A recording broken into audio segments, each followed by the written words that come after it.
Hey Shweta, hey Suvarchala, can you hear me? Am I audible to you guys? Yes, ma'am. Yeah, Shweta, can you just let me know if I am audible? I think you are joining for the first time, so you can either unmute yourself or put it on the chat. Both of them would be fine.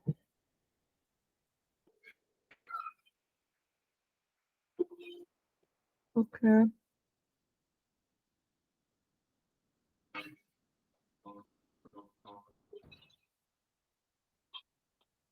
Hi guys, good evening. Can you all hear me? Can you all hear me? Apart from Pasha, is everybody able to hear me? I would suggest either use the chat to answer any of the questions or just unmute yourself and be real quick and answer. All of you, Shweta, Nitya, Avantika, Indu, Sanjana, and Shravani. Can you hear me? Yes, ma'am. Okay, what about others? Yes, ma'am. Yeah, okay. Shravani, you were pretty low in voice, but okay, that's great. Cool. So, good evening, guys. We'll see if more people join. We'll just kind of keep continuing our session. So, good evening. I hope you all are doing well. Now, I already know a few of you, but I think a few of you have joined here for the first time. So, people who have joined here for the very first time, like this is your first ever session with WiselyWise, please raise your hands if that's okay. Avantika. Others? Many of you, I think, are joining for the first time. Ni- Nitya, okay. What about Indu? Indu, can you hear me?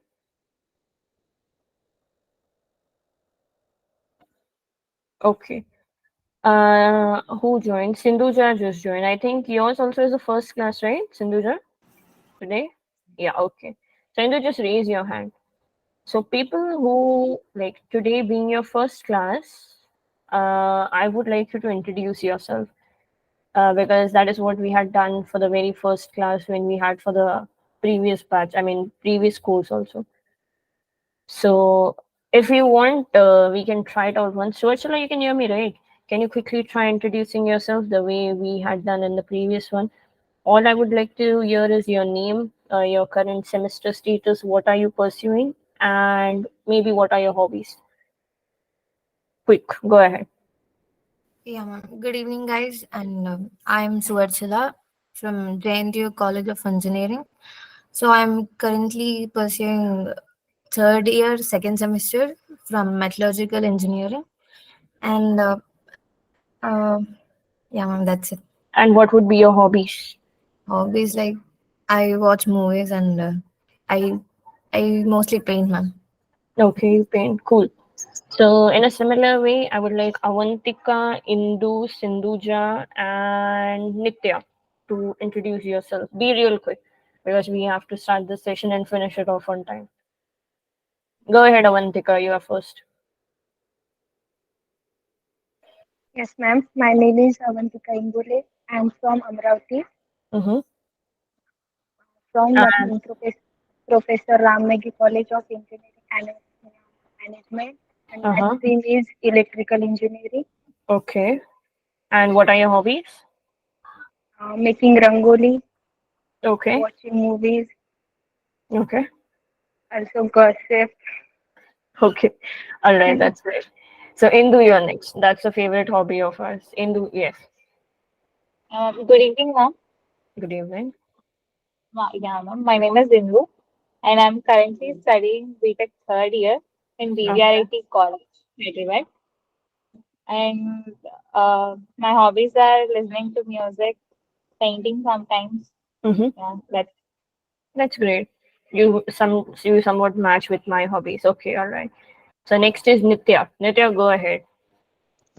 Good evening, everyone. My name is Nitya, currently pursuing BTech third year in Artificial Intelligence and Machine Learning from BVRIT Hyderabad. My hobbies are listening to music, watching TV. That's it. Oh, nice. And I think we also had Sushma, right? Yeah, Sushma, can you hear me?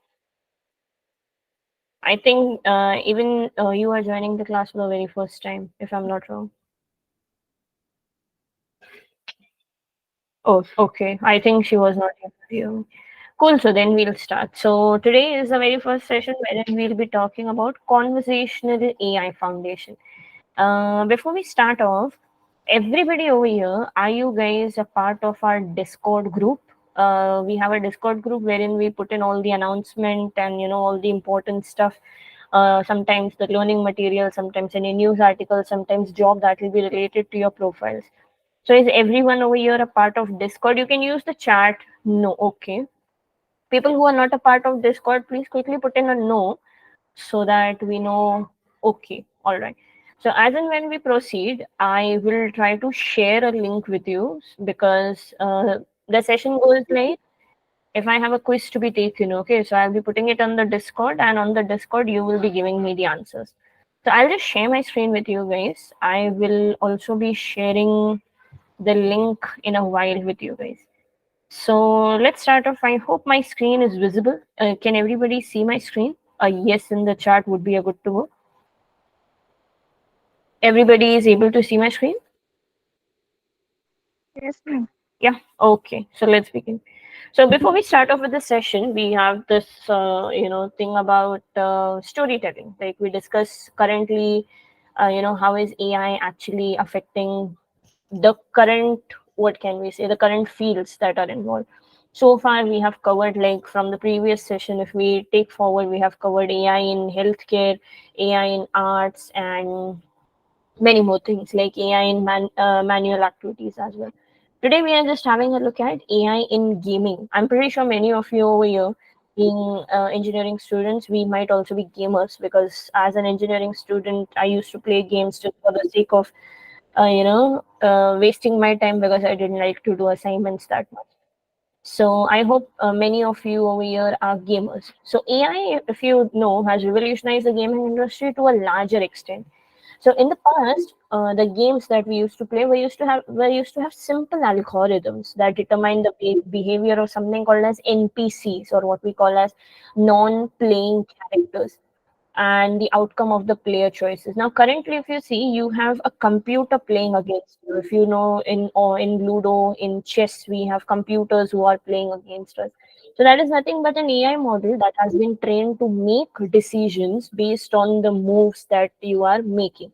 So they have to train these AI models. So with the advent of AI, games can now simulate complex behaviors and interactions, making them more engaging and immersive. I'm pretty sure you might have heard of something called as VR, virtual reality.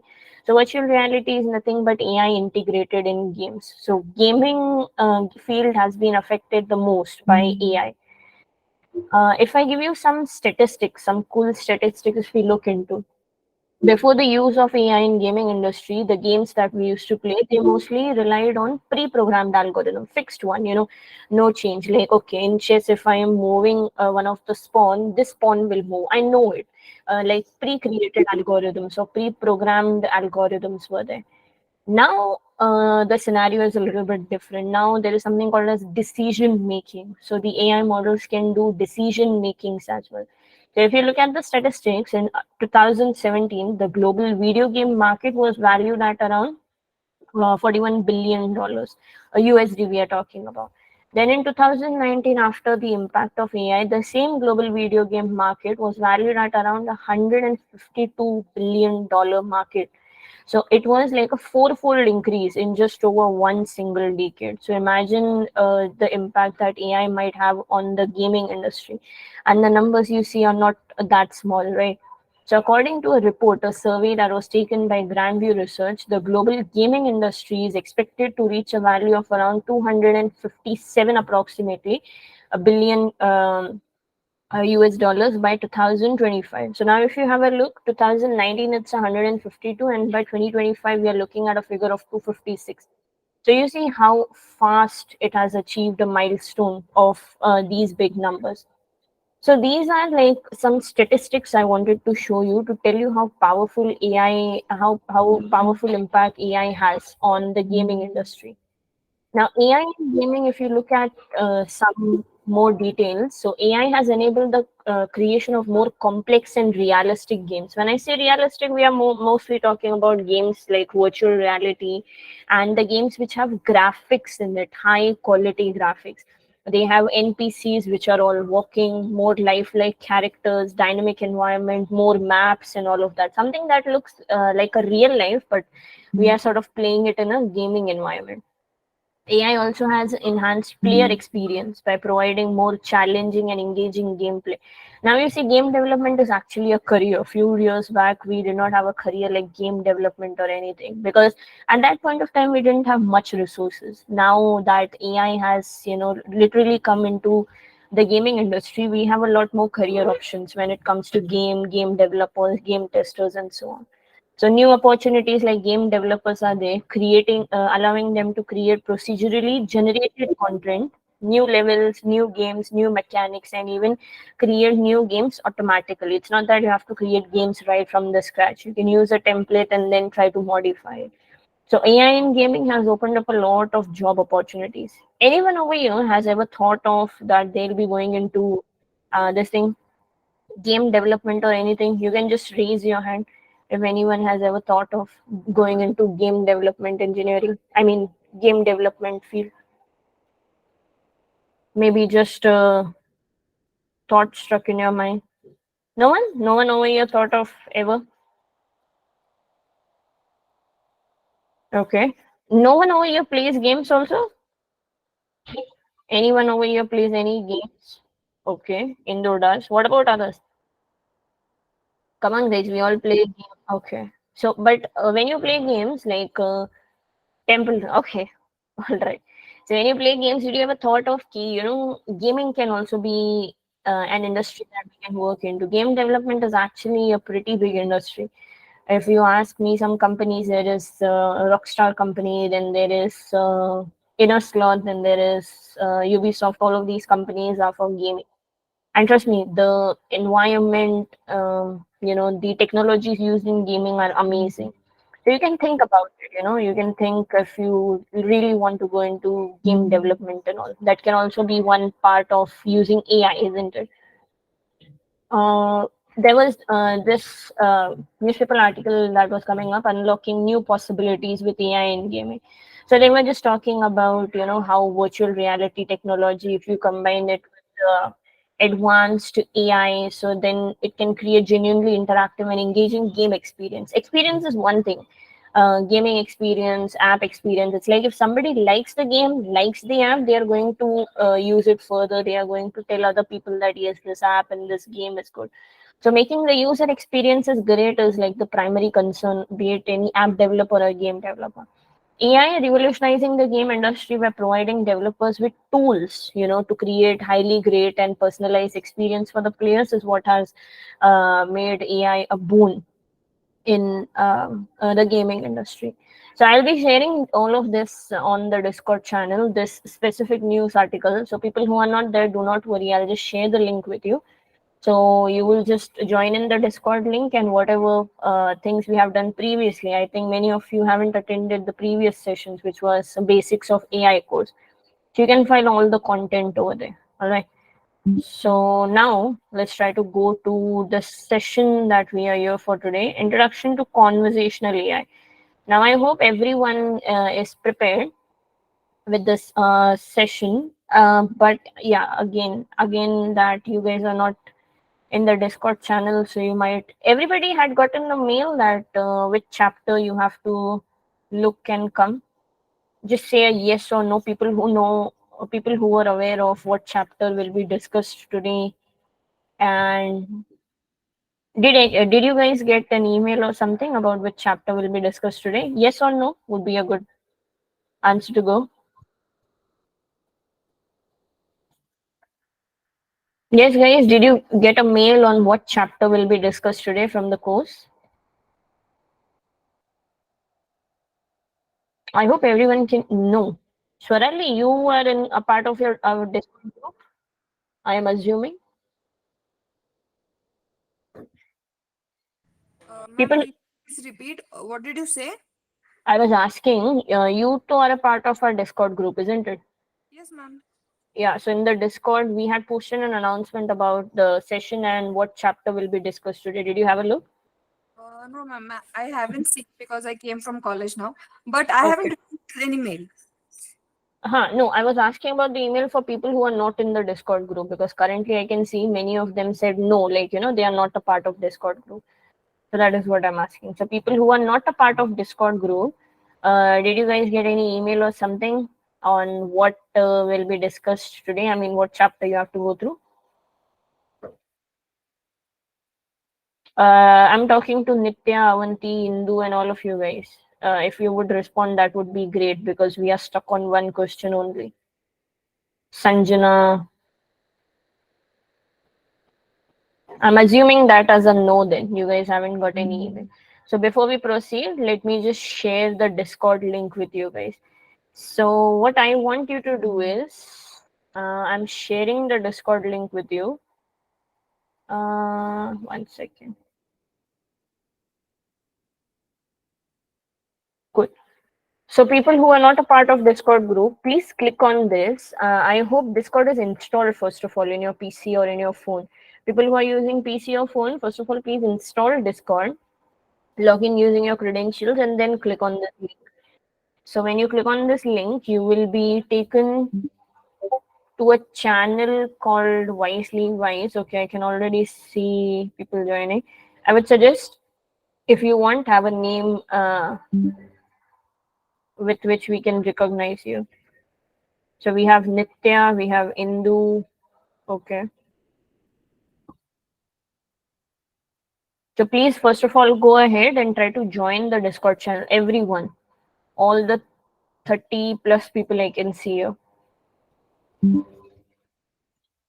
Because most of you, I do not think are a part of the group. Let's see.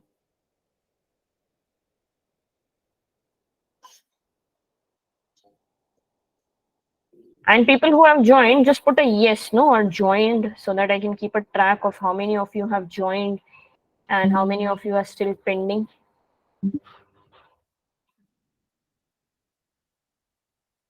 Joined, okay. Others, please do it as quickly as possible. Joined, okay. Okay, all right. Others waiting for the other around 30-ish people to join. So first download Discord and then try to click on this link.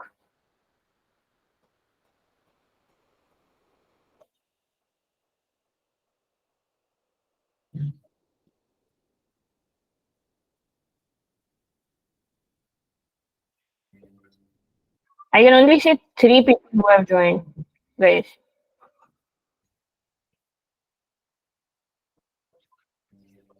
Nitya, Indu, and Lakshmi.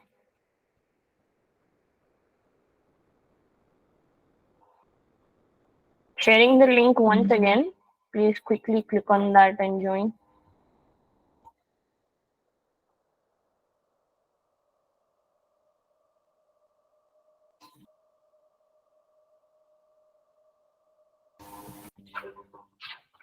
Okay, Sindhuja joined.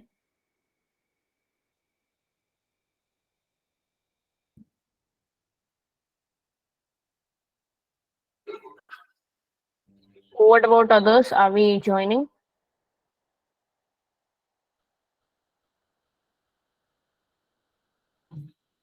People who just joined the meeting, sharing the link once again, I would like you to please click on Discord and try to join into the channel. Okay, so you guys can continue. Like whenever it is installed, you can just click and join in the particular link. Apart from that, let me also share the YouTube link. Now, why a YouTube link? Because if you sometimes miss a particular session, okay, you will be able to get a recording of this session, of any session that we have covered in this particular link itself. Let me just share the link with you.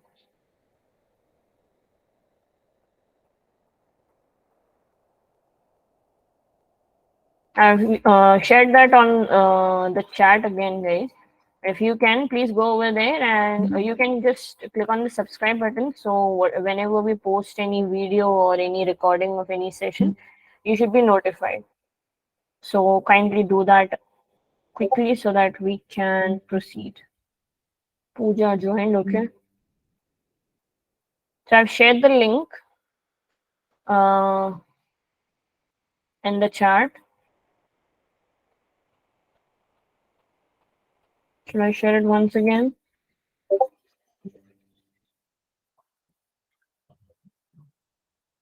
So you should be able to get the video recordings of the previous sessions also, the basics of AI course. Whenever you are on the WiselyWise this thing account on YouTube, just search for basics of AI course, and you should be able to get the videos, okay, from the previous 5 sessions if you haven't attended. Okay, so then let's proceed now that we have had the links and all done. So today we'll be talking about conversational AI. The first topic of discussion is what is conversational AI and where is it used. So I'm pretty sure you might have heard of the word conversational AI, right? So we'll just dive deep into what exactly it is, how to use it, what are the things involved when you talk about the two words conversational AI, and what is the usage of it. So, conversational AI, before I start off with, has anybody over here heard about something called as conversational AI and would like to tell me what they know about conversational AI before we start off with our definitions and all? This is going to be an interactive flipped session, okay? So, I would request you to uh, be pretty interactive. So, guys, has anybody heard of conversational AI and what exactly it is? Ma'am, conversational AI is machine conversing with us. Machine having a conversation with us. Cool. Is that machine supposed to be a robot or a non-robotic? When I say robot, should it be having hands and legs like a robot, or any machine would do? Ma'am, any machine would do because And Alexa and Siri are also example of conversational AI. mhm. So even they are not robot, but they are able to converse with have a conversation with us. So Okay, okay. So that was Swarali's answer for you. Anybody else wants to add anything about what they know about conversational AI? She says conversational AI is machine having a conversation with us. So anybody else wants to add? Computers can understand with the natural language.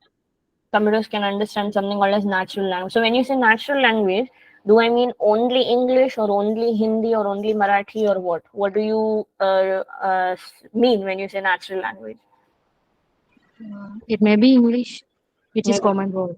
Okay, English is the common language for conversation, but can it understand Hindi also? It depends upon the. So it depends upon how it is trained, right? Like if you actually train it in Hindi language, why is it answering your English questions? Because it has been trained on English questions, right? So in a similar way, if you train it on Hindi questions, it should be able to understand that. So imagine, let's say this is a storyline. Imagine that you and your friends are exploring a futuristic city. Okay. As you are walking down the street, you notice a humanoid robot walking towards you. It stops in front of you and says, "Hello, how can I assist you today?" This sounds very much similar, right? You might have heard of this voice, "Hello, how can I assist you today?" in more than one fields of your life. This humanoid robot is an example of conversational AI. It is a type of artificial intelligence that allows machine to understand and respond to human language. So AI, conversational AI, is just not having a conversation, but the human robot is able to understand also your natural language, as you said, and responds. So if we join both of your answers, then we get a proper definition to conversational AI. It is just a type of AI that allows machine to understand and respond to human language. With the help of this conversational AI, you can have natural and intuitive conversations with machines, just like you would do with a human. So, robots are designed in such a way that you cannot actually tell if you are talking to a human or a robot. Like the robot should be this precise when you talk about conversational AI. You should actually feel that you are talking to a human. So, conversational AI refers to the use of artificial intelligence along with natural language processing. People who are hearing the word natural language processing for the first time, don't worry, we'll have an in-depth understanding of it later in the session. So it uses these two technologies, AI and NLP, NLP being the short form of natural language processing, to enable the computers to interact with human in a natural and conversational way, is one way to put it. It can understand and interpret human language. Now, when I say human language, I was asking you, what language are we talking about? You said it depends. Yes, that is the answer. It depends on what language are you training it with. If you are training it in English, it will respond to your English questions. If you train it in Hindi, and so on. So it will recognize user intent and generate appropriate responses based on the context and previous interactions also. Conversational AI system may have different forms. We'll discuss about them. But if I give you some examples, we have chatbots, we have voice assistants, we have virtual agents, etc., etc. They can also be used in a wide range of applications that we'll be talking about. There are so many advantages of conversational AI. We'll discuss about it one at a time. So that is basically, one way of putting the question, answering the question, what is conversational AI? Anything engaging voice user interface, yes. So I hope that the fundamentals is clear on what exactly is conversational AI. Is everyone clear on what is conversational AI, the basic idea behind conversational AI? A yes in the chat would be good to go. Many people are joined here for the first time, so just letting you know, this is going to be an interactive session. Some of you guys I know already from the previous session, but many of you being new, so this is going to be interactive. Okay, feel free to unmute yourself and try to tell the answer. It's okay even if it's not correct. It's fine. This being an online environment, you can take advantage of giving the wrong answers. I'm not going to throw anything at you. This ain't an offline class. Okay, all right. So now that we have had a look at conversational AI, now I'm telling you, believe me, I'm telling you that these are all the fields in which conversational AI is used. What I'm asking you is justify my answer. Are these the correct fields I'm mentioning? Customer service. Are you sure that conversational AI is used in customer service? If yes, then how? I am just asking you to justify my answer. I might be incorrect also. So, customer service. Have you guys seen conversational AI being used in customer service? If yes, then how? Anyone?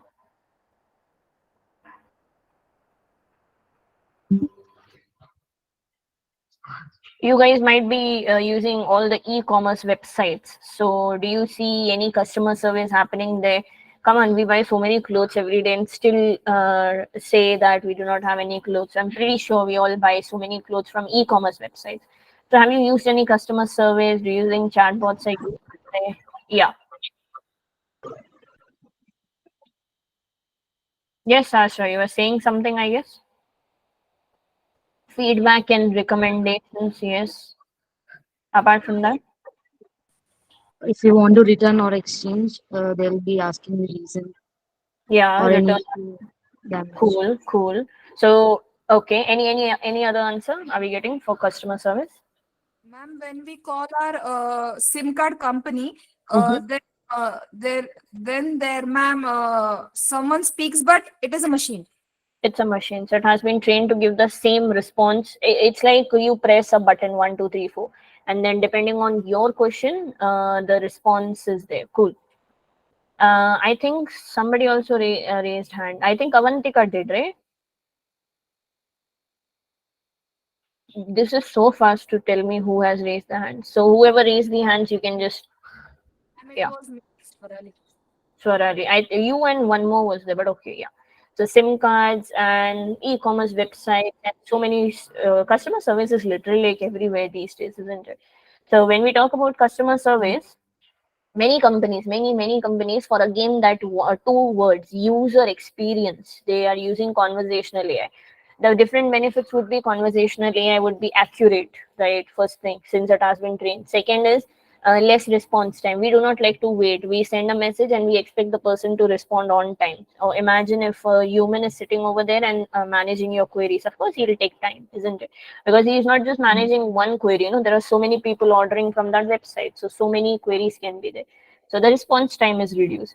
So in the form of chatbots, virtual agents, customer service companies are using the conversational AI to answer common queries. I am also saying healthcare. In healthcare, also we use conversational AI. Do you agree? If yes, how exactly it is used in healthcare? And if you have seen conversational AI being used in healthcare anywhere, I'm not sure if you guys have seen this, but we'll just discuss. Have you seen any um, this thing, conversational AI, type of conversational AI used in healthcare? Okay, so if I'm not wrong, like you guys have major projects and minor projects, right? So in one of my, I'm not sure if it was my major or minor project. It's been like 3 years now. So in the major project, so somebody in my batch only had designed a conversational AI that was only for healthcare. Telling people about what is to be done if I tell it my symptoms. Yes, short time remedies for the disease. So I'm like, okay, I'm having a headache. So it'll ask, okay, are you having a fever also? And yes, and then it'll suggest me what to do. Short term memory. Okay, I'm having a backache. So what should I do? So in healthcare, this is like a, what can I say, minor use of it. The conversational AI is being used in healthcare to assist with patient triage, provide medication reminders also. Like people who are old age people say they do not remember, right, when to take the medicines. So there is this chatbot that continuously keeps reminding them, like, okay, it's 1 p.m. You have to take your medicine. It keeps reminding them until they switch it off, like an alarm clock sort of. Help patients also manage chronic conditions. So yes, conversational AI is used in healthcare also. I'm saying it is used in education. Now that we cannot disagree, they are using conversational AI to provide personalized learning, right? Answer student questions and assist with administrative tasks. We being in the pandemic batch, we should be knowing this better than any other batch that will go through. Then I'm also talking about finance. Anybody over here thinks that AI can be used in finance also? If yes, how can AI be used in finance? Can AI used in be used in finance? People who know about finance. I know a little bit only about finance, but for a reason, I know that AI is somewhat used in finance. Can you give me an example where AI is used, conversational AI is used in finance? Banking services. Banking services, yes. You mentioned the SIM card wala thingy, right? So in the similar way, if you call the bank or anything in stock markets for making the graphs, yes.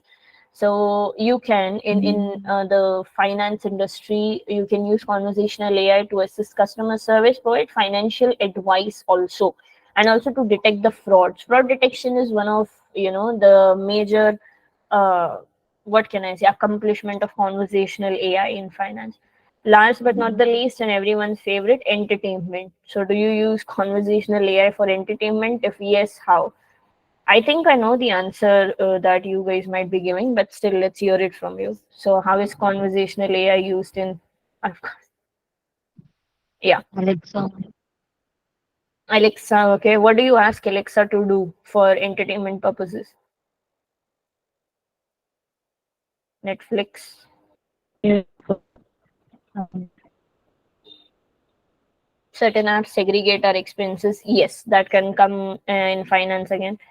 So yeah, you can ask Alexa to play music and gaming also, and other forms of entertainment. There are so many forms of entertainment, right?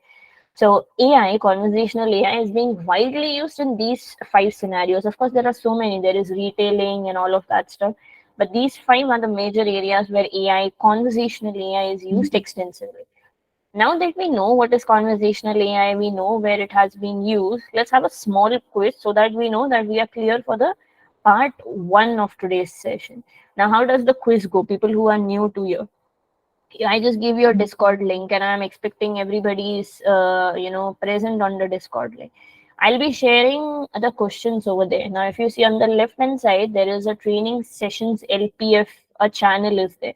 You are in the WiselyWise Discord server, and on the left hand side, the second channel from the top is training sessions LPF.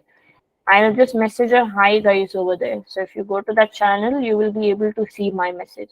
If you just scroll up, you will see so many quizzes that have been taken for the past 5 sessions. Okay, so I'll be posting the questions over here, and you have to over there in the Discord channel, and you will have to answer over there only, so that it stays with you. In the meet it goes, so that it will stay with you. So let me just hi Prajakta. So let me just put in the first quiz. All you have to do is put your answers A, B, C, or D, and don't just look at the other answers, so that you are being true to yourself. So what is conversational AI? Question number one. All you have to do is just give an answer. It's either A, B, C, or D, hopefully. And please make sure you check with the wordplay. There are around 20 people. Okay.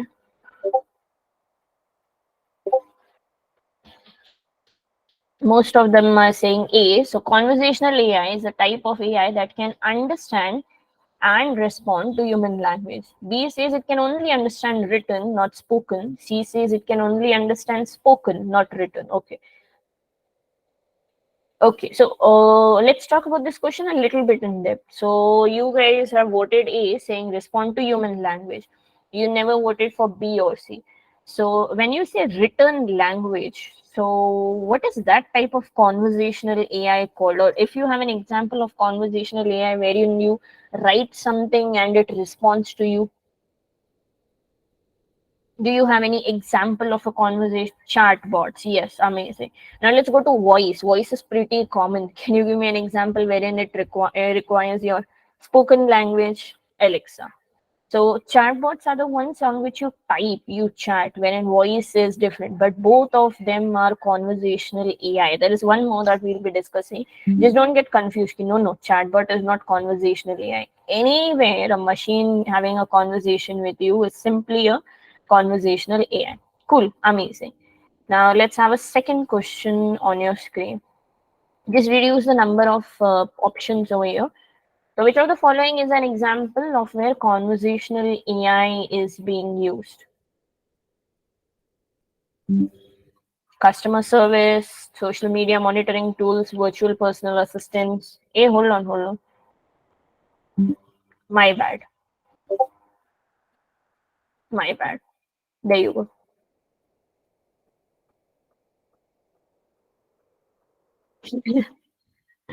Yeah, now you can modify your answer. Sorry. That is used in chatbots also. That was the reason I asked you that question, because if you see A is chatbot, however D is virtual personal assistant, Siri and Alexa are voice assistants. So what do you think conversational AI? It's both of them, because you are actually having a conversation in both ways, be it voice or in return. Third question.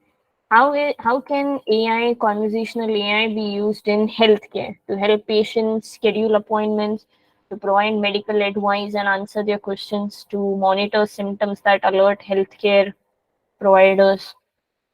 All of the above. Okay. So all of the above is the answer that I'm getting. Okay. Oh, one more. One more.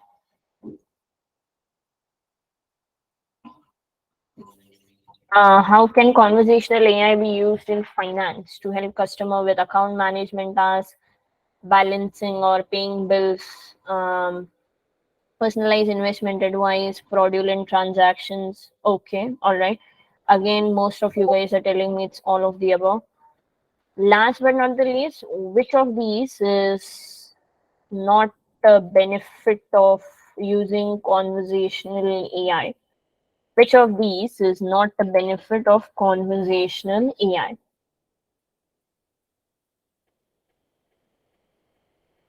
Improved efficiency, cost savings, increased customer satisfaction, improved accuracy and consistency. Are really all of these the benefits? Okay, none of them. So all the above mentioned stuff are actually the benefits of them. We actually get an improved efficiency, cost saving. Cost savings because it reduces the manual labor, right? Second, customer satisfaction is increased to a level that we can't even imagine because the response time is pretty less and so on. Improved accuracy since it has been trained on so many parameters, and consistency in the responses. You might have seen, when you go to e-commerce website and there is actually a person speaking to you, he would be pretty slow. Then having a conversational AI, I mean, having a chatbot or a virtual assistant, which would be pretty faster. So there is where customer satisfaction comes into picture. So conversational AI brings that on a very large scale. Cool, that was great. Great answers by all of you. Now, what we are discussing is we are discussing about two things: conversational AI versus traditional chatbot. How exactly is conversational AI different from traditional chatbot? We are talking about parameters. So, we'll just have a debate. We'll have a team A versus team B.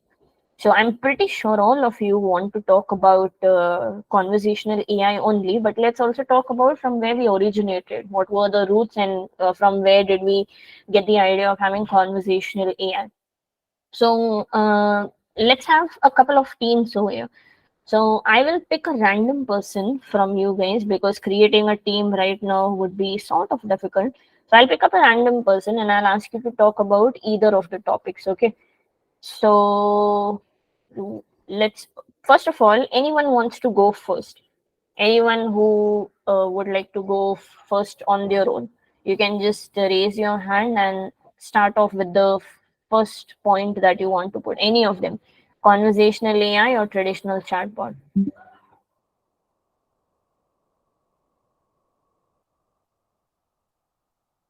Okay, no one wants to go first. Okay, so then let's start off with Prajakta. Are you there? Can you hear me? Yes, ma'am. Yes, ma'am. All right. So, can you tell me one point on which conversational AI might be different from traditional chatbot? Ma'am, traditional chatbot means the person would be like replying, right?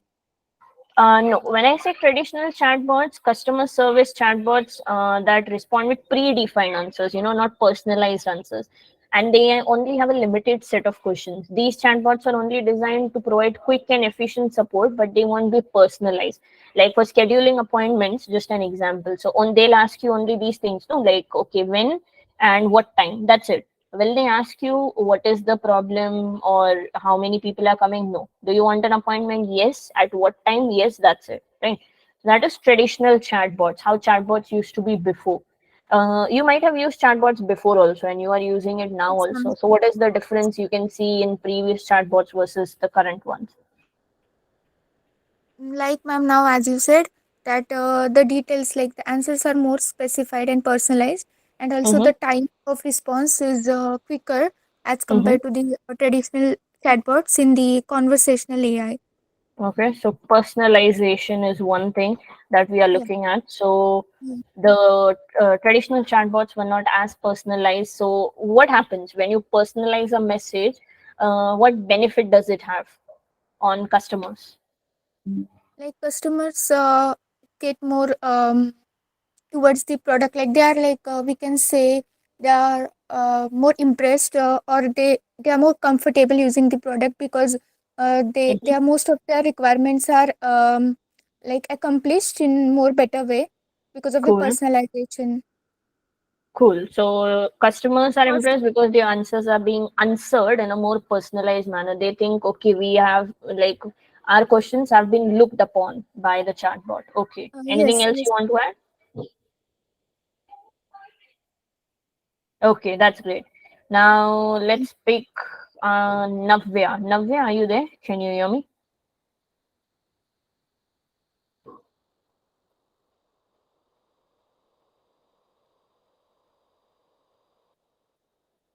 I am not sure. Navya, can you hear me?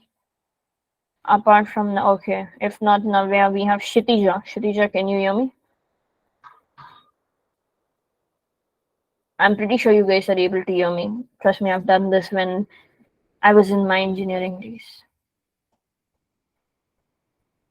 Okay, Shitija, can you hear me? Shitija, can you unmute yourself and put a point on how is conversational AI different from traditional AI? You might be using chatbots before also. You are using it now also.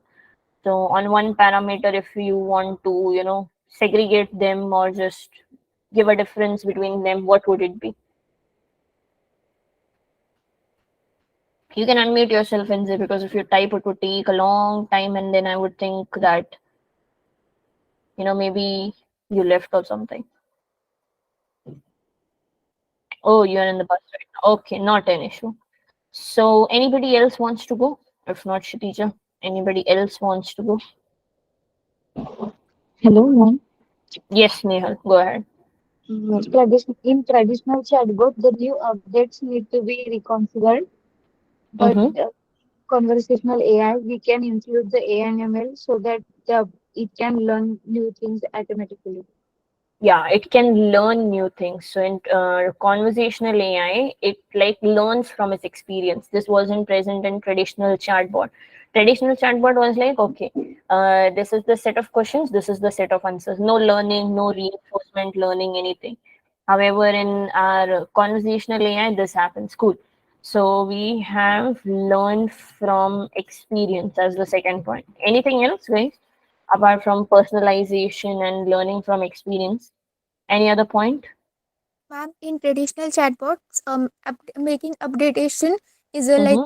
very complex task. Whereas in conversational AI, we can update the technology, or they get updated automatically by learning by themselves with the data. So Okay, updating the technology is another point we can add. cool. So updation of technology or software in conversational AI is pretty easier as compared to traditional AI. Cool, that's amazing. So if we just have a look at whatever you guys said, so first of all, personalization you guys spoke about. Then you also spoke about learning from experience and updation in technology. If you go a little bit deeper into how is conversational AI different from the traditional one, natural language understanding. At the start, we spoke about natural language processing. So conversational AI systems, they use NLP to understand and interpret. I am emphasizing on the word understand because traditional chatbots do not understand what you are saying. They just take your feedback, put it into the system, that's it. So this conversational AI uses NLP and it allows more natural interactions. First thing. Second thing, contextual awareness. Conversational AI systems recognize and respond to text, and personalization is carried out with contextual awareness. When you say personalization, meaning it has the awareness of what context, in what context you are talking about. Machine learning based, you guys told me that it'll learn from its experience. Yes, it uses ML algorithms to learn from user interaction and improve over time. It will take the feedback, it will see what are your previous, interactions and all, and it will learn from it. Then multimodal. Conversational AI is multimodal. It can run in more than one modes. When I say modes, I mean voice, text, and visual interfaces. You know, the different types available. You can also integrate it with other systems. Conversational AI, you can integrate it with other backend systems like database to provide more comprehensive and accurate information to users. Example, you want to talk about healthcare, AI in healthcare. So you tell AI the symptoms. You tell it the symptoms. Then it'll be like, okay, do this, or visit the nearest hospital. So if it is integrated to a database, it will check your location and also tell you the nearest hospitals next to you. And it is more like a human-like conversation versus traditional chatbots have limited understanding because they have been trained to only interact with users for a particular series of questions, so it can lead to frustrating interactions with the users.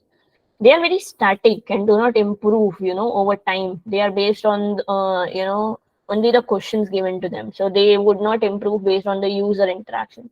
Single modality. They will either exist in just text to interact with users. You might have not seen traditional chatbots having voice in them. Limited integration. They may have limited integration with backend systems, leading to less accurate information for users or more or like low, like no information for users. So overall, conversational AI, if you compare both of them, of course, we have the answer right here. Conversational AI is more sophisticated, more advanced form of chatbot technology that aims to provide more natural and engaging interactions with the user. But however, when we started, guys, we started from our traditional chatbot. Of course, we start from somewhere, right? So we should know where did we start from and where we are at. So if you see, there is like a exponential graph going from traditional chatbot to conversational AI. But of course, the routes that were taken into consideration were first traditional chatbot. They modified the traditional and then they brought conversational AI. So that's the difference. If you have other points, of course, you can put it if you have any, but I am not sure if you are putting it right now, but okay. So these were all the points from my side. If you have any, of course, you can go ahead and let us know. So now coming to the very important part, we have been talking about how conversational AI uses AI and NLP, AI and NLP. So what exactly is NLP? What exactly is natural language processing? What is this thing that conversational AI uses? So any of you guys can tell me a simple definition or what you understand with the three words natural language processing. What does it mean basically? Or maybe you might have read it somewhere, or currently what do you know about it?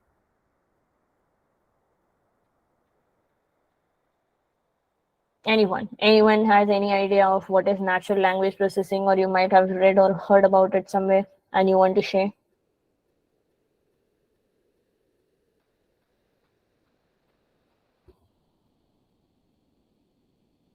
Anyone?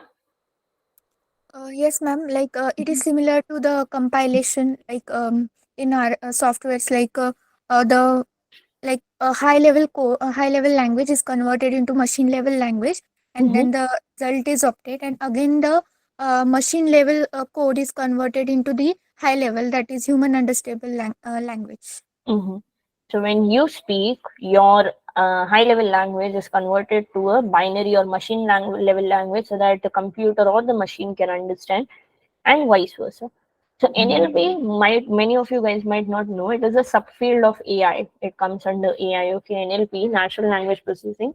It is a subfield of AI that focuses on interaction between computers and human language. Over here, we do not talk in terms of code, but yes, it is sort of like a compile, as she said. She was trying to give an example. So it focuses on the interaction between computers and human language. This NLP, it uses machine learning and various linguistics to enable computers to understand, interpret, and generate human language. So, how will the computer understand human language? Only when it is converted to a language that computer understands, right? So, that is what an NLP or a natural language processing is, a subfield of AI which focuses on interactions between computers and human language. Here's a simple example of how NLP works. Let's say you want to build a chatbot that can answer the questions about weather. So you might use NLP to help the chatbot understand and then respond to your user. First thing what you would need to do is train the chatbot on a data set of weather related questions and corresponding answers also. You just don't give it the questions and expect that chatbot will answer. That doesn't happen. You will have to train it with questions and simultaneously the answer related to that question. So let's say, um, how is the weather in Bangalore today? So first of all, it should check the GPS, it should check what is the weather and then respond. Oh yeah, we are not interested in the data where it is gathering from. Currently, when I'm talking about NLP, I'm just trying to tell you how it is taking the questions from you and trying to answer it to you. So the training data would be used to create a machine learning model that can recognize patterns in human language. When a user types a question into the chatbot, NLP system would first break down the text into individual words or phrases. This process is called as tokenization. When I ask Alexa, how are you? So she should reply fine. What are you? Then she should not reply with fine. You see, the tokenization is she broke it into what are you and how are you. So the keywords over here were what and how. So when you break down the text into individual words and phrases, it is called as tokenization. Then it would use techniques such as there is something called as part of speech tagging. Then there is name entity recognition to identify the keywords or the key parts of question. Mostly the key parts are the subject and the verb. Okay. Next, the NLP system would use machine learning model to match the user's question to a corresponding answer in that training data. Of course, I might have trained it with Alexa, is it raining today versus what are you asking? Alexa, will it be raining today? You see the will and is this changing. So what it does, it would then use these techniques, part of speech tagging and then name entity recognition to identify if the parts of your text, what you have given it, matches with any of the answers in the training data. If there is no exact match, of course, there will be very rare scenario where an exact match is found. We talk in different, what can I say? ways, right? So if there is no exact match, the system might use other techniques like semantic analysis, sentiment analysis to understand the user's intent and generate an appropriate response. Finally, the chatbot would generate a response in natural language and then present it to the user. Natural language human can understand. This entire process would happen in real time, allowing for natural and intuitive interactions between the user and the chatbot. This is just an example on how NLP can be used to enable computers to understand and then generate human language. It has many other applications, including machine translation, as you just said. Then there is sentiment analysis also. If I put some word or something, it will tell you, okay, what is the positive outcome, what is the negative outcome. Now, when I say positive, negative, I just do not mean the word bad is positive, the word good is, sorry, the word bad is negative, the word good is positive. No, normal sentences do not have good bad. They actually have a phrase that sounds good, they actually have a phrase that sounds bad. When you say a phrase that sounds good, it might be an achievement, an accomplishment, you are doing well, there was no good in that, but still it's a positive outcome. So machine translation, sentiment analysis, speech recognition, all of these are examples of NLP. This was just one. Like if you are creating a chatbot, this is how you will have to train it, and then whenever you are having the training data, it will have both the questions as well as the answers. So that is what is natural language processing, NLP, and how it can be used in a simple manner. Now that we know what is NLP, we can have a look at the key characters of NLP. If somebody just missed out what is an NLP, you can just have a look at the left side. It is a subfield. Please make sure you have this in mind. It is a subfield of AI that focuses on computer and human interactions. It will help the computers to understand, interpret, and generate the human languages. And one important thing you should remember, it involves NLP technique. It involves breaking down the language into its constituent parts, like the keywords, phrases, and sentences, and then analyze their syntactic and semantic structure, like what is the context that this human is talking about. The key characteristics of NLP, if you talk about all the six of them: ambiguity. Human language is inherently ambiguous. We all know that, and NLP algorithms need to be able to handle this ambiguity in order to accurately understand and interpret natural language data. Ambiguity is one of the major characteristics of NLP. Context dependence, like the meaning of the word or phrase can vary, right? If I put this word in a sentence at the start, it can mean something different. If I put the same word in the sentence at the end, it can mean something different. So depending on the context in which it is used, it will change. Your NLP algorithms need to be able to take into account the surrounding context in order to accurately interpret meaning. It should not happen that you are saying something sad and then NLP should respond with "lol, that was so funny." It happened. It has happened a lot of time because the positioning of the wordings was not, clear by the NLP. So that is why we have to make sure that NLP understands that. Human-like understanding. NLP aims to enable computer to understand and generate natural language, which is similar to human understanding. There are usually tests carried out. So humans are speaking to machines, and then they score. Okay, I mean they generate some score. Like if I'm talking to a machine, I should not be able to see the machine, but I'm just talking to a machine, and then I am over there sitting and like just thinking, okay, am I talking to a machine or am I talking to a human? It should be that accurate and that human likely. Multilingualism, we are talking about a range of languages at the start, what we were talking about. So conversational AI using NLP makes it possible to build systems that can process and generate natural language processing in multiple languages, be it Hindi, English, Marathi. English being the very common, it is also available in Hindi and Marathi, etc. Last but not the okay, machine learning based. So as we know, machine learning algorithms, it'll learn from its experience, learn to check the patterns, relationships in natural languages. Error prone, natural language is complex and often ambiguous is what we check. NLP algorithms are prone to errors and inaccuracies, so it is important to carefully evaluate and validate the performance of your NLP system. So overall, if you say, it is complex and a rapidly evolving field that aims to enable computers to understand, interpret, and generate natural language in a way that it is similar to human understanding. So if you have a look at the key characteristics of NLP, you will see that how powerful it is. It is just that we need to use it in a way that it is actually useful to the customers. It is actually useful to the people on the other hand of the software. So that is how your NLP looks like in depth. So is the fundamentals of NLP clear, guys? Many of these things, so like now that you guys are on Discord, many of these things we'll be posting it on Discord, and we'll also give you an update before every session that which chapter is to be, done by you guys. Like you'll have to read the chapter, come prepared with it. So this was the chapter for today. I'm pretty sure many of you haven't really read it because you did not know what is to be done today. But from today, now that you all are on Discord, is what I'm hoping.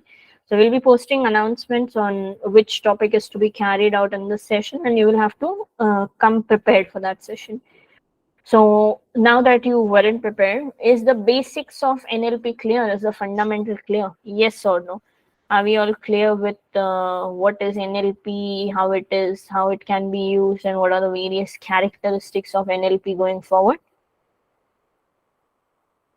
So you can use the chat to let me know if we are clear or if we have any doubts. Please use in the chat box real quickly. If you have any doubts, post it. Else we'll just proceed. Clear. Prajakta. What about others? We have so many people today. Sachi, okay.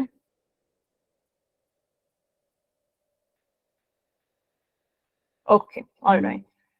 So if we proceed forward, what we will just do is we'll just take a 10-minute water break and then we'll go to the part 2 for today. But before going to a break, I have a few things to share with you. First of all, I wanted to fill up this form. This one is your attendance form, but yes, just reminding you, even if you fill up the attendance form, you still have one more, a couple of forms to fill up at the end. So you'll have to come back, at the end, for the end of the session, you'll have to wait just 1 hour more. So just go ahead, open the form and do let me know if it is accessible, first of all. The last time I had shared, it wasn't accessible, that's why. Please put in your required details. I need around 40 people. Like I need 40 responses for today's session. So go ahead, fill it. I'll share the other 2 forms later during this session.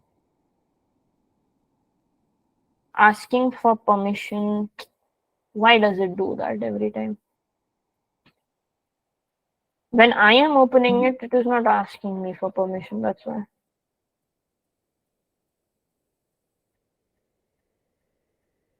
Okay, let me not accessible. Okay. Let me do one thing then. I'll share the one that we used to have anyways.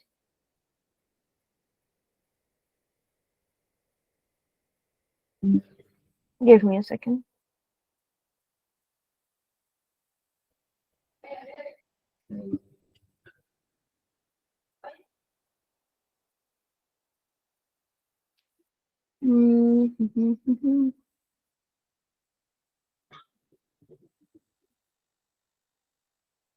Okay, I'm sharing this link with you.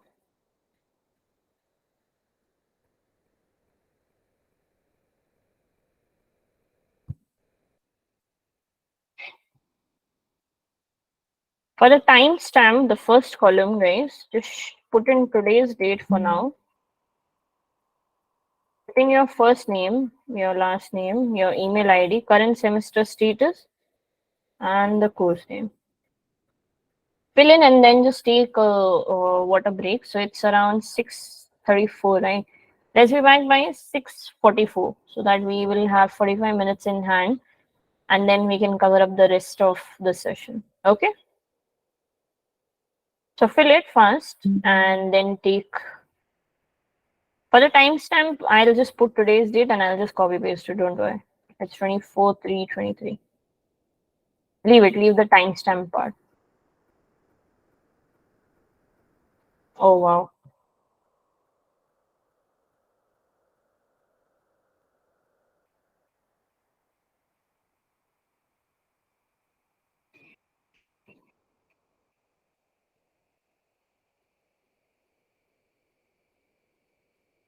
Ma'am, in the section of Mhm. course, which name we are supposed to add? Conversational artificial intelligence, Yeah, yeah, one. conversational AI, the one that you are currently attending. All right. So guys, let's be back in 10 minutes.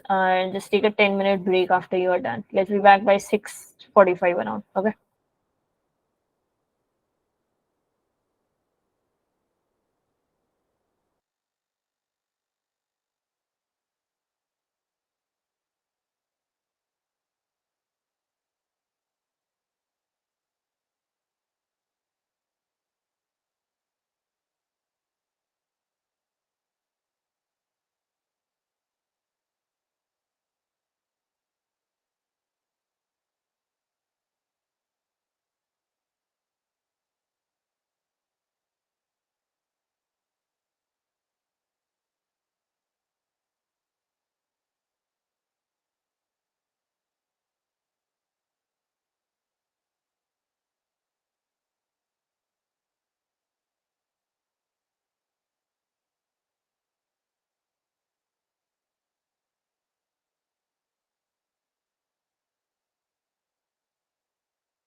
It's editable, Gauri. It's editable. The spreadsheet that I have shared, because I can see people putting in. Yeah, it's editable.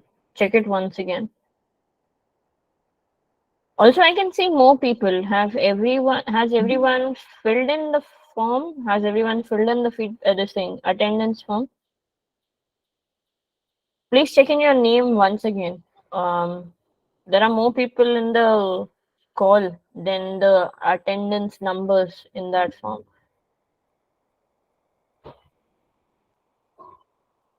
If by mistakenly you haven't put it, please try to put it.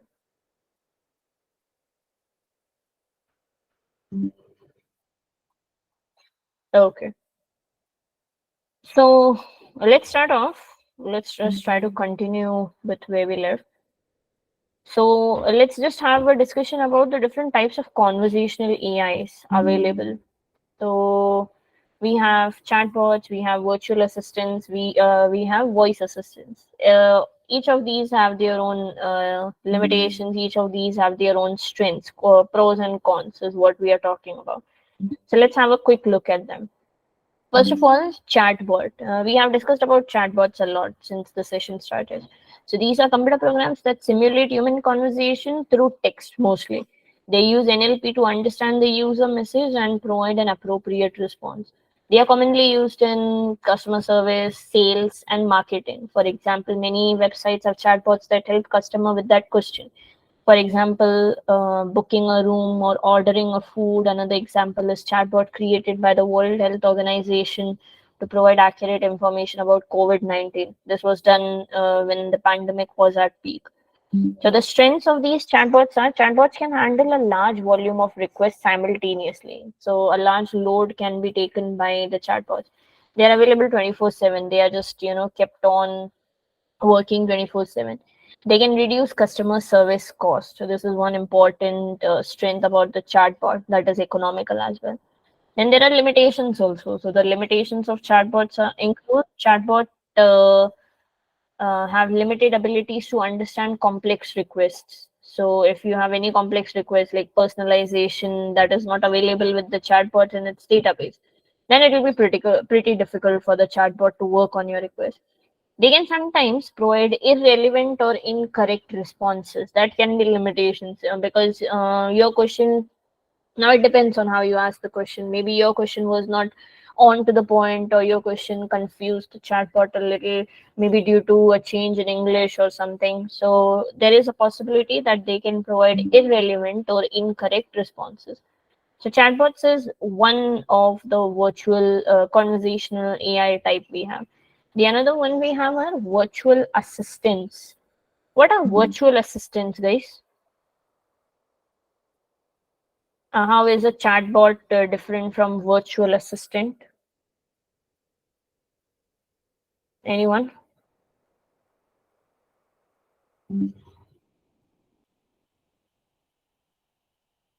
How is a chatbot different from a virtual assistant? Okay, so virtual assistants are programs that can perform tasks or services for an individual through both voice or text inputs. Most of the chatbots only work on text input. However, virtual assistants work on both voice commands or text inputs. They are designed to be personal and adaptive to the user's need. Example are Amazon Alexa, Google Assistant is there, Apple Siri is there. So they can help you with a range of tasks from setting reminders to making phone calls to ordering groceries, anything. Now again, these also have different strength and limitations. So if you look at the strength, they can perform a variety of tasks that chatbots cannot. They are highly accessible and can be used on multiple devices, multimodal. They can learn and adapt to the user's preference. It will learn from its experience. They also have some cons, some limitation. Virtual assistants may not understand accents or dialects. They might come up and tell you, can you please repeat? I did not quite understand what you were saying. So that is virtual assistant normal behavior if it does not understand accents. They can sometimes make mistakes or misunderstand the command. Why? Because of the first point only. If you give it a different accent, then let's say you ask it to order something, but due to that accent that we give, so sometimes it might think of some another product and add it and order it. So it can make mistakes or misunderstand your command due to the point one itself. So that is virtual assistant for you for conversational AI. Last but not the least, we have our voice assistant. The voice assistant, as we all know, they are similar to virtual assistants, but they are designed specifically for voice. Chatbot specifically for text, a virtual assistant for both voice and text, voice assistant specifically for voice interaction. Examples of these include Amazon Echo and Google Home. So, voice assistants can be used to control smart home devices, Bluetooth, play music, and answer the question. Now, again, voice assistants also have some strength and limitation. So, the strengths are voice assistants are hands free. That is one of the biggest advantage, and can be used while doing other tasks. They can be integrated with smart home devices. That is the basic idea behind voice assistant. They can also provide a personalized experience based on user preferences. When you talk about the limitations, voice assistants may not be able to understand all the accents or dialects. So if you see, depending on your input, we are getting the limitation output. They can sometimes make mistakes or misunderstand, same as that of virtual assistants because of the voice input technically. So choosing the right type of conversational AI depends on specific use cases. Okay, now you have three types of conversational AI. When to use what? So it depends on the specific use case. For example, if the goal is just to provide customer service, chatbot is the best option. If the goal is to provide a range of tasks, virtual assistant may be more suitable. Voice assistant may be the best choice for hands-free interaction. Let's say the goal is to provide smart home device integration, so then we can use voice assistant. So it is essential to understand what is the required output out of it. So understanding the strength and limitation of each of the conversational AI to make a decision is very important.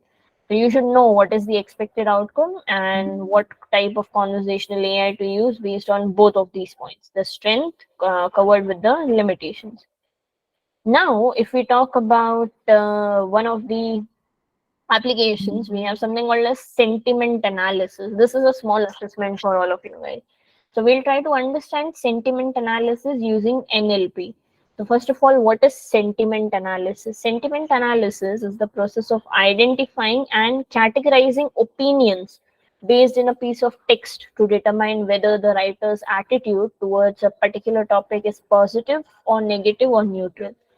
I'll just repeat, it is the process of identifying and segregating, categorizing opinions which is present in a piece of text to determine whether the attitude of the writer is towards the given topic is positive, negative, or neutral. So I'll be giving you one topic. I'll be giving you one simple paragraph. I want you to read that paragraph and tell me what are the positive sentiments you can see in the paragraph, what are the negative sentiments. So since everybody is present on the chat here itself, so I am putting it here. I knew it. So in the chat, it just goes half. Let's see where did it stop. So despite this, many consumers. Okay, I'm putting the other part over here.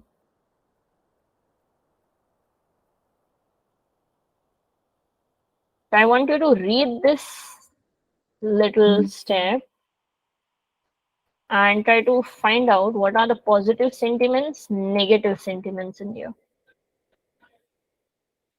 So start from Apple has released its latest version of iPhone till finally they could discuss. Take a couple of minutes, read it, and then tell me. Let's start off with positive sentiments first. Once you have read, let me know. I'll also put it on Discord for future purposes.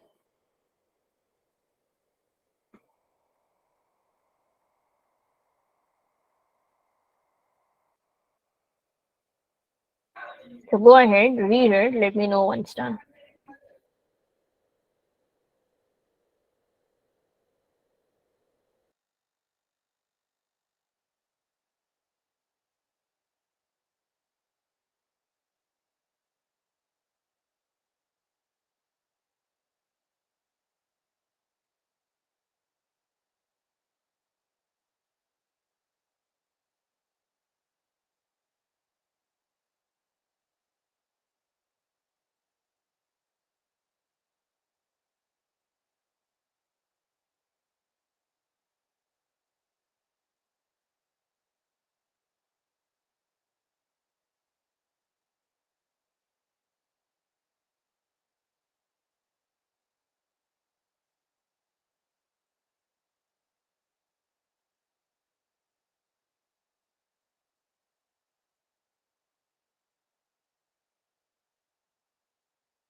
I think you might be done reading.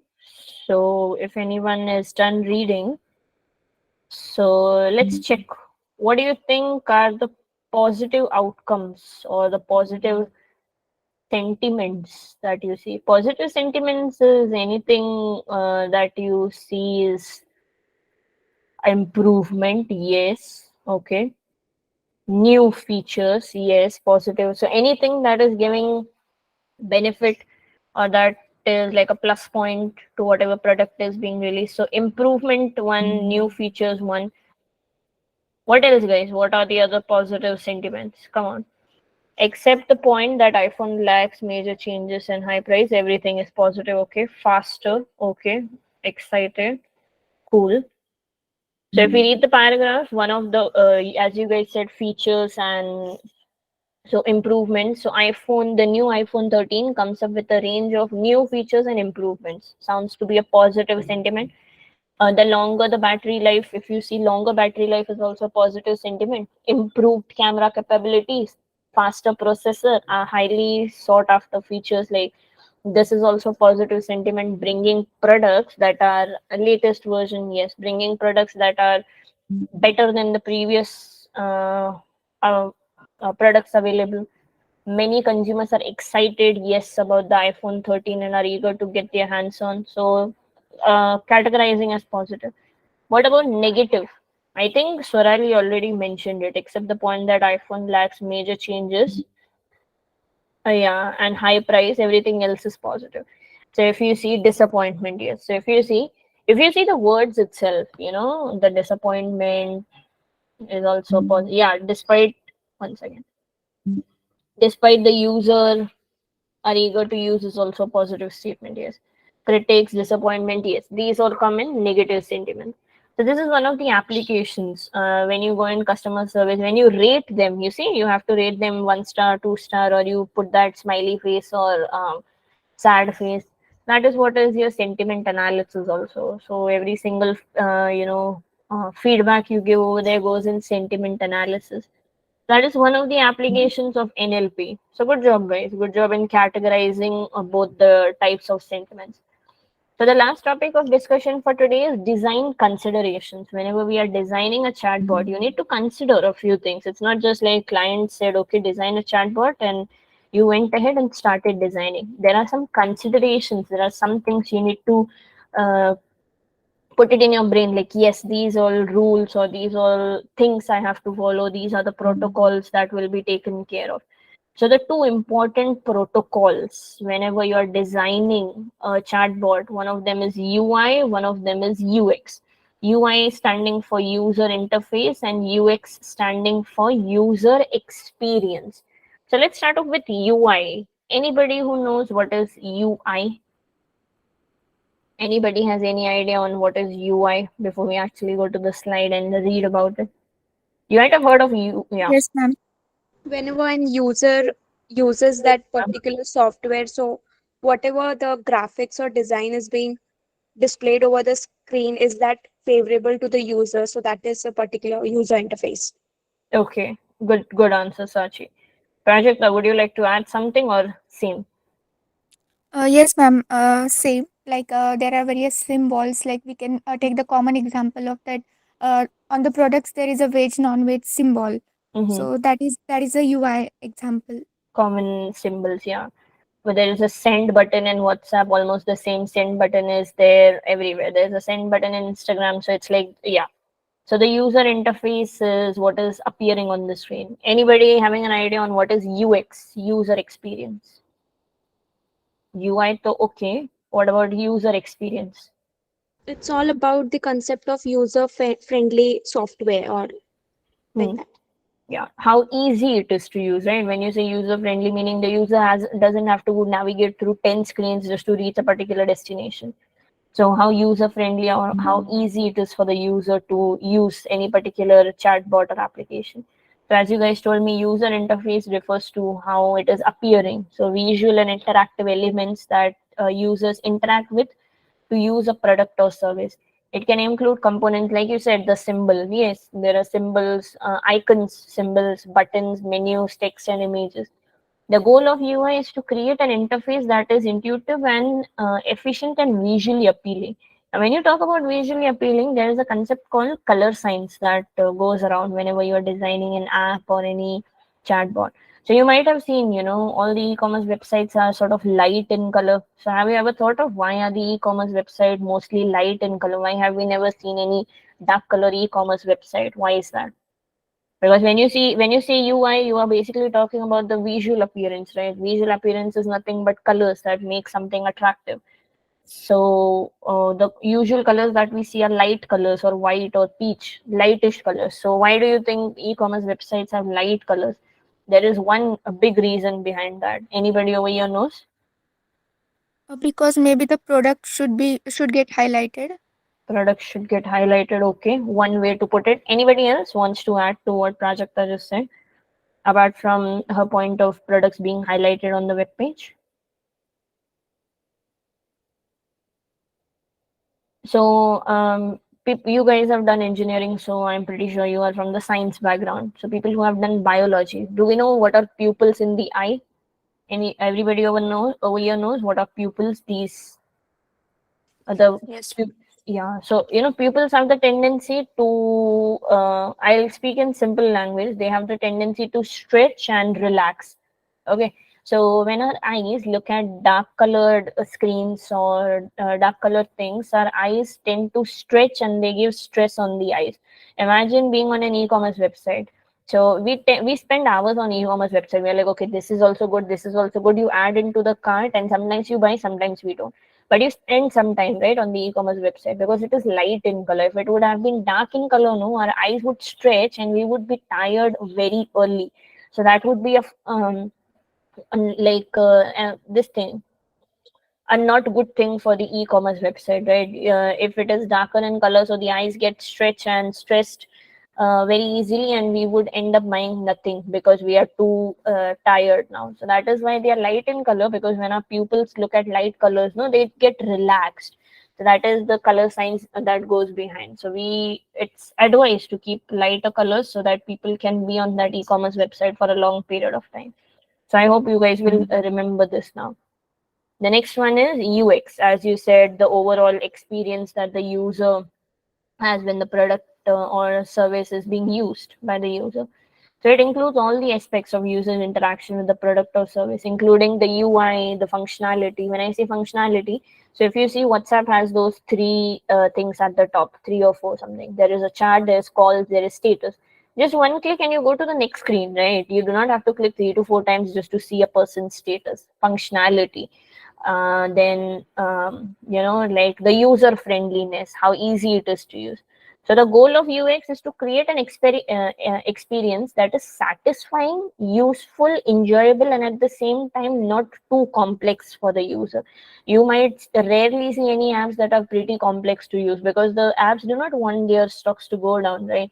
So they create apps that are pretty easy to use. So that is what is called as a UX, or a user experience. So if you just get a small summary, UI is more focused on the design, visual design, how it is appearing, interactive elements of a product, whereas UX is focused on the overall experience of using the product or service. Okay, both of them are extremely two different things, and both of them are very important in creating a successful and engaging product or services. So whenever you are working with creating a chatbot, please make sure that you take into consideration both of them. UI, whenever you talk about UI, go in depth of the color scheme and all of that. And when you talk about UX, go into the depth of, okay, is it user friendly? If I am using it, do I find it more complex? Is it taking time for me to reach to the place I wanted to reach? When I say place, I basically mean screen by that. So ask those questions to your own self, use it, try to test it, and that is when you will be able to rate user experience of your own on your particular chatbot. Okay, so these are the various design considerations. Now, before we move forward, any questions with UI and UX, guys? Anything that is unclear and we need to rediscuss this? Any questions with UI and UX? If a no, put a no. If a yes, put a yes. I do not know what is pin drop silence for a yes or no. Okay. Is UI and UX based on coding? UI is based on coding, and so is UX. When you say UI, meaning you are working in the front end part, meaning you are trying to create an application. So when you create an application, you need a framework. So let's say you are working on React Native, which is JavaScript XML, JSX, right? So UI is based on coding for color schemes, for making it appealing, more icons, more images. UX is also based on coding because you have to make it user friendly. How will you make it user friendly? By putting maybe less number of screens, by putting less number of buttons that take you to different screens. So yes, summarizing answer is they both are based on coding. However, the selection of UI might be like the starting of UI might not be based on coding, because first of all you will have to think of the color scheme that suits. So that part goes in the non-coding. However, creating a UI and then putting it in the actual app and then deploying is yes coding. So I hope, Janvi, that was okay. Cool. Apart from that, any other questions in your mind for UI and UX? Okay. So I think we have had now design considerations, just an extension of that. There are design considerations for taken for creating a conversational AI. Of course, we had a look at UI, the first one. We had a look at UX and UI. There are a few more things: language, tone, and personality. So language, the language used in conversational AI must be natural and easy to understand and free from, all the jargon happening. So designers must also consider factors like grammar, syntax, spelling, and all of that. So language after UI UX is something that has a high significance in a design consideration for conversational AI. It's language itself. Then there is tone and personality. Let's come to tone first. Tone of conversational AI must be appropriate for context and audience. Design must consider the factors like formality, humor, and empathy. Formality and humor, I'm not sure of, but empathy is again one of the very most used concepts in conversational AI. Empathy is like understanding what the user wants and only giving him solution for that, rather than telling it all the other things in the universe but not a solution to that problems. How many days are needed to learn AI, UX, and UI? That totally depends on your speed and how exactly are you learning it. If you learn it theoretically, it will take way more days. But if you have some hands-on, let's say you are actually creating it by going on an online IDE or any IDE, so then it would take less time. I would say AI. See, if you say how many days are needed to learn AI, then that would be vast, because AI is not a small concept that you can cover in a month or so. AI is vast. UX UI is easy, but in order to work with UX UI, you first need to this thing understand a language. So if you know any language, like let's say React Native, JavaScript, so then learning UI UX should be easy, a month or so. Learning AI would take a lot of time. It has all the algorithms in detail. That's why. So first try to approximately, if I quote one of you guys, someone at the start says it depends totally, but let's say around 2 to 3 months if you want to go into the depth of it. Maybe. It depends upon your speed, how much time you give every day, and so on, so on. There are many factors actually. But take around 2 to 3 months, roughly, maybe more also. Okay, all right. So then we have tone. Empathy is what we were discussing. So we should, your chatbot should make sure key whatever question is asked, the solution should be given only to that, not any other thing in the universe. Last but not the least is personality. So I know this might seem funny over here, but personality can impact user engagement and trust. So when I say personality, I am talking about voice assistants a little bit more over here, like the voice that comes out, Alexa voice or Siri voice, the character and the branding of your chatbot. These three things come in of your conversational AI, my bad. These three things come in personality. So it can impact user engagement and trust actually. So voice, the character, and branding are very important. For each design consideration now, there are something called as good design and bad design that we'll talk in a minute. But if you see, these are the various design considerations that we have, starting from user experience, language, tone, personality, and user interface. If all of these design considerations are taken by you really seriously, then there shouldn't be an issue that your that your conversational AI, the bot, would come out, as a good output. So now, whenever you talk about taking into these considerations, all you land up with is a good design and a bad design. So let me take some examples from you. First of all, let's start off with good design. Then we can actually go ahead and talk about bad design. What do you think can be a good design? Meaning, what all things can you include in the designing of your conversational AI chatbot, voice bot, whatever, to make sure that it comes under the category of good design? Let me start. I can give it a color scheme that is suitable for the eyes, first of all. Then I should not place buttons at the bottom, because whenever we are typing something, so we type at the bottom, since all the text inputs, WhatsApp text input, etc., are at the bottom, right? So no buttons to be placed at the bottom. We can place the buttons at the top. So these are my views on making an app, or making a chatbot go like, yeah, it can come and good design. What do you guys think? Can you give me some examples of things you can include in good design? When I say good design, appearance also comes in. So how can you make it appear in a better manner, or how can you place the components or something, something? Come on, guys. You might have thought of creating an app someday or the other. So how would the dream app look like? I'm not talking about functionality over here. I'm just asking about the appearance. How would it look like? Anyone?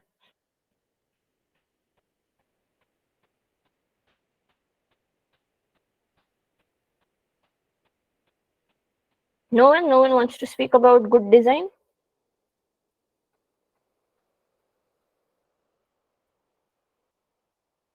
Ma'am, Yeah. ma'am, if it's any text area is considered, so alignment should be considered. Mm-hmm. And Alignment. if, for example, password area is considered, then if we have to type password for 2 times, then it should show that the upper password is matching the lower one or not, Mm-hmm. as well as a view option. Most of the website does not have that. Mm-hmm. Yeah. Also, with uh, if we are signing up or logging in, means both of the colors should be different Different. to be Okay. able to Cool. differentiate between the buttons. Mm-hmm. Mm. It That's should great. be responsive. It should be responsive. Yes, many of the apps are not responsive. Also, one thing I just remembered, when you open the Google chatbot, sorry, when you open this Google text, the one in which we are typing currently, you see there is a text input which is seeking the input from you. But currently it does not have anything. Still, it says, no, send a message to everyone. This is called as placeholder. So a good design should always include a placeholder. Else, how do you think? If I just give you two empty boxes, what do you think? Like, should we have to put email, username, password, right? So having a placeholder in all the apps which have text input as necessary. WhatsApp says write a message over here. I think that is what it says. Never really had a look at it, but yes, that is what it might say. Like write a text message. So that is a placeholder. Cool. So all of those go into an example of good design, not to have some default messages for some different issues. Okay, so now let's go to bad designing. So can you guys give me an example of bad designing? One I can come up with is placing the button exactly at that point wherein we place the thumb. This has happened with one of the apps. I'm not remembering the name now. So it's like you type something, you don't even hit the send button, but since it comes in the middle of the text input, it just gets sent one thing. Then there is a recording button also in WhatsApp. I personally feel that it could have been placed somewhere else or something. So what do you think? Any bad design you have come across, or any bad designs you think like might be a bad practice?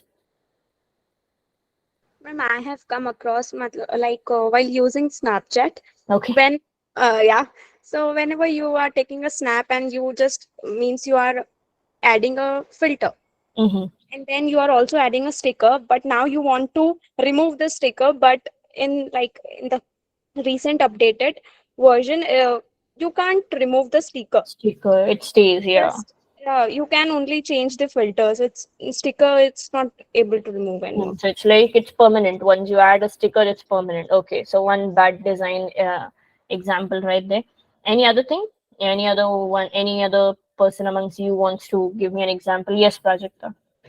Yes, ma'am. Also for the emails, when once we send the email, Mm-hmm. very within a very short time we have to undo it, like to delete it. But once that time is passed, we cannot delete it. The email, like sometimes, like we may send some wrong email, Mm-hmm. so we cannot take it, like delete it after like a short amount of time. Correct. So yeah, that is one thing. That is one thing. So in this scenario, I remember many of the times what happens is we send the mail, but the attachments just stay with us. We do not send the attachment. So we can have an option of deleting the entire mail and sending it with the attachment once again. Cool. So those are all the examples of bad designing. One of the bad designing, one more I just remembered was you had to go through like 4 different screens to just go to one particular screen and then tag someone. Yeah, that was one scenario. So 4 different screens. Imagine how frustrating it would have been. So these are all the examples of bad designing, good and bad. So you should keep into consideration. You guys told me so many examples of good and bad design. So whenever you're designing something, no, first think from your perspective. If I do this, will I be satisfied? Will I be satisfied with the bot that comes out? So ask yourself this question. You yourself are customer, right? At one point of time. So whenever you're creating something, ask yourself, okay, if I do this, am I getting any customer satisfaction out of it? If yes, go ahead. If no, then just rethink of that idea. So good and bad design are one thing. Now, depending on what all things we have done in the part 2, I have around, I think, 10 questions. I'm not sure. I think I have 10 questions. So this is the last part for today. We'll just put all the questions on Discord. We'll answer them. Then I'll just share the homework with you for today, and we'll just fill a couple of feedback forms, and then we'll go back to the normal lives that we have. So let's go back to Discord, and let's be active over there. Let me see if everybody is present. Yeah, I can see a number of you. So there you go. So question number 1. Which of the following is an example of good design in a conversational AI system? Now this is a mix, okay, of all the things we have learned in the second half. So vague and ambiguous design, a formal and impersonal tone, clear and concise instructions, and limited functionality. This is exactly how the wordings will come up whenever you are creating a conversational AI. C, clear and concise instructions. Okay. So an example of good design in any conversational system, AI system, is having clear and concise instructions. Okay. Question number, one second. Question number 2 on your screens. Which is the potential consequence of having a bad design? Increase user engagement, increase user trust, satisfaction is increased, or user dissatisfaction is increased.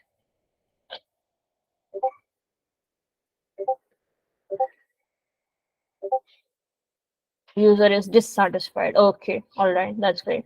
We also spoke about the design considerations, right? So which of these was one of the design considerations for creating conversational AI systems?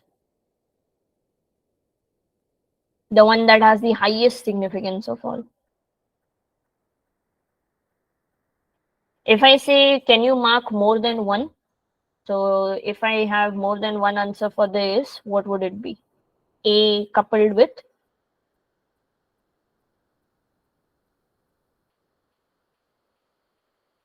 C. Whenever you are creating this thing, that is, you do not think about market strategy. Think of it in a developer's point of view.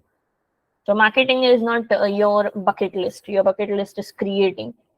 So marketing is that sales department will do. So yeah, C. We have NLP and visual aesthetics. Both of them should be taken into consideration.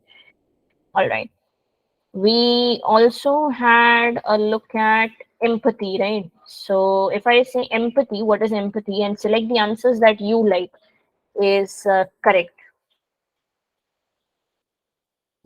There can be more. There can be. I'm not saying there should be. There can be more than one possible uh, answers to why is empathy important. D. All of the above. D. Okay. Sachi says A and B. Samruddhi says B, A and C. Okay. So let's just have a look at the question once again. Why is empathy important? You remember what was empathy? Empathy was like if I give a question to the system should understand what I want and then just respond to me with my problem, right? How do you think that is improving the system functionality? So over here, the correct option would be B, and it can also establish the trust between user and the system. Because see, whenever we like any particular system, okay, and we see whenever we buy something from a particular website, and we see okay, quality is good, and the rates are also appropriate, so we develop a trust. So empathy in conversational AI is important because first of all, it will understand what I need and only respond to that answer. And second thing, it can also develop trust between me and the machine. So over here, A and B are supposed to be the correct answer. Now, one more. Let's have just one last. I think this should be. Which of the following is an example of a bad design in a conversational AI system?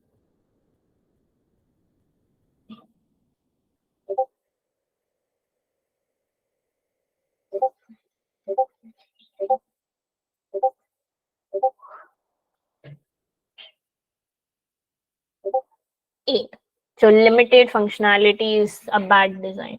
When I say limited functionality, I mean to say if you design WhatsApp, you are expecting video calling, voice calling, chat also. Of course, the video calling, voice calling was taken into consideration later on, but now you have greater expectations, right?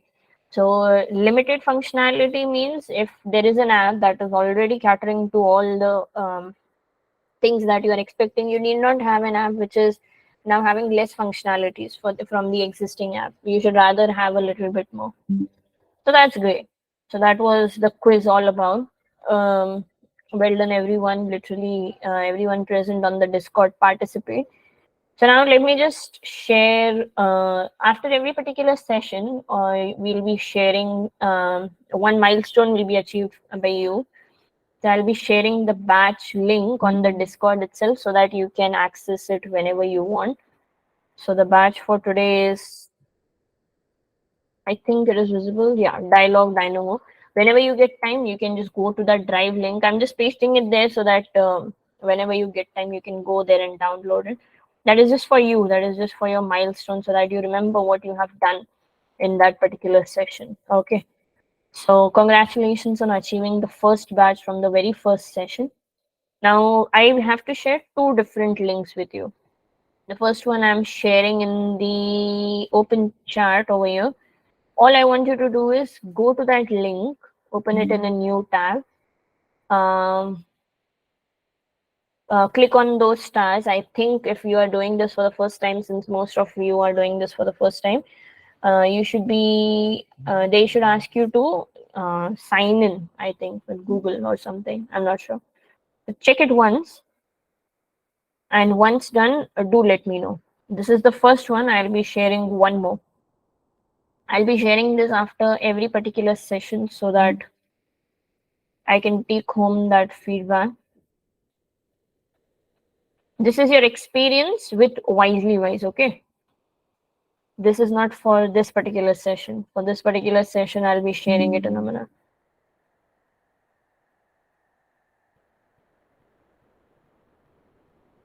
So once done, just let me know so that we can proceed.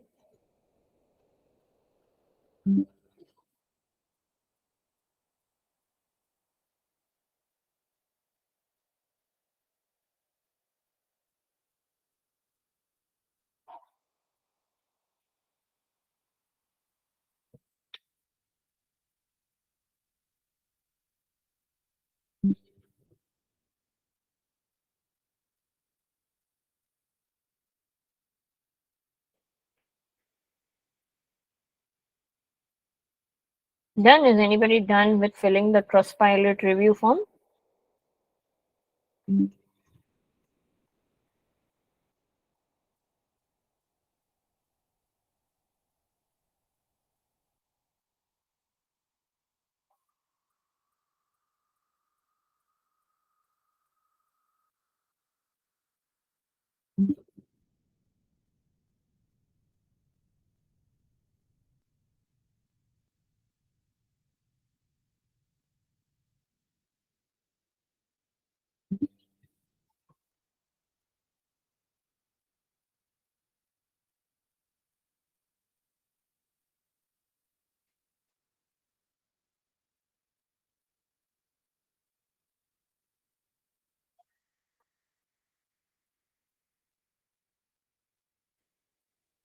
Anybody done filling that? Just be a little bit quicker so that we can proceed to wrapping up the session, guys. Yeah, Janvi is done. What about others? Just be a little bit quicker. Okay, all right. So if that is done, let me just share one last link with you. Too many links, man. Just one last, and then we'll go to the homework quickly. There you go. Just fill this out. Rate this on. This one is for the session. This one is for today's session. You can rate this from 1 to I think 5, 1 being the least and 5 being the most. So just quickly go ahead and fill that up, and then we'll go to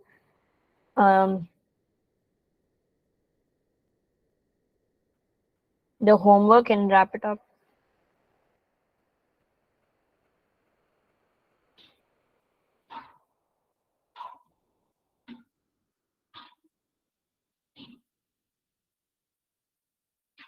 Sharing it once again. Just quickly fill that up.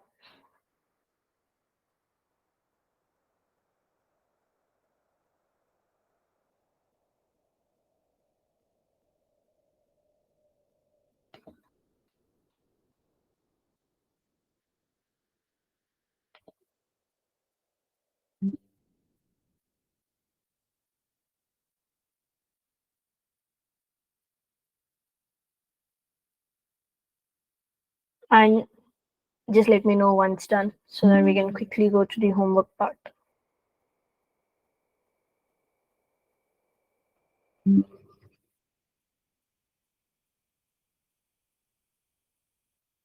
Reminding you, 1 being the extreme, 1 being the worst, and 5 being the best. So go ahead.